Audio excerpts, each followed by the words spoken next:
আগে একবার প্রায় অসম্ভবের কাছাকাছি একটা সমীকরণ দেখানো যাক।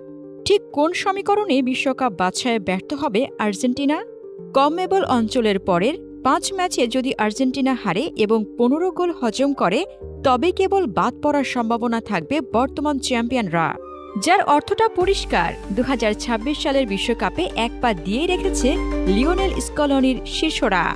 2026 সালের বিশ্বকাপের আয়োজক দেশ উত্তর আমেরিকার 3 দেশ যুক্তরাষ্ট্র, কানাডা এবং মেক্সিকো। আয়োজক হিসেবে এই 3 দেশ আগেই নিশ্চিত করেছে বিশ্বকাপের অংশগ্রহণ। এর বাইরে গতকাল প্রথম দেশ হিসেবে বাছাই পর্ব শেষে বিশ্বকাপের টিকিট কেটেছে এশিয়ার দেশ জাপান। আর আগামী 26 তারিখ সেই সুযোগ থাকছে আর্জেন্টিনার সামনে। আর্জেন্টিনার পরের ম্যাচ চিরপ্রতিদ্বন্দ্বী ব্রাজিলের বিপক্ষে।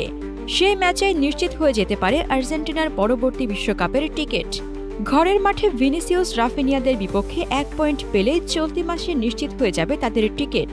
জয় পেলেও স্বস্তি নিয়েই 2026 বিশ্বকাপে অংশগ্রহণ নিশ্চিত হবে আলবি সেলেস্তেদের।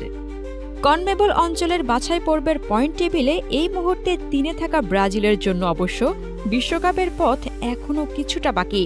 সেজন্য অবশ্য খুব বেশি ভাবনা নেই তাদের। পরের 5 ম্যাচে অন্তত 2 জয় তাদের পৌঁছে দিতে পারে বিশ্বকাপের দোরগোড়ায়। তবে আর্জেন্টিনার বিপক্ষে জয় পেতে চাইবে ব্রাজিলও। মর্যাদার লড়াইয়ে কোনো ছাড়ই দিতে রাজি না দরিভাল শিষ্যরা।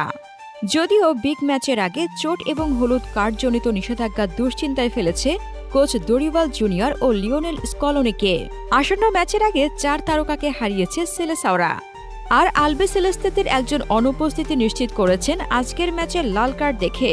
এর বাইরে অনিশ্চয়তায় আছেন রদ্রিগো দি পল ও লাউতারো মার্তিনেজ।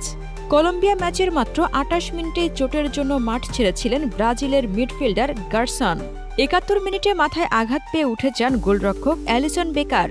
এছাড়া 2 ম্যাচে হলুদ কার্ডের কারণে পরের ম্যাচে খেলতে পারছেন না গ্যাব্রিয়েল ম্যাগালায়েস ও ব্রুনো গুইমারেস।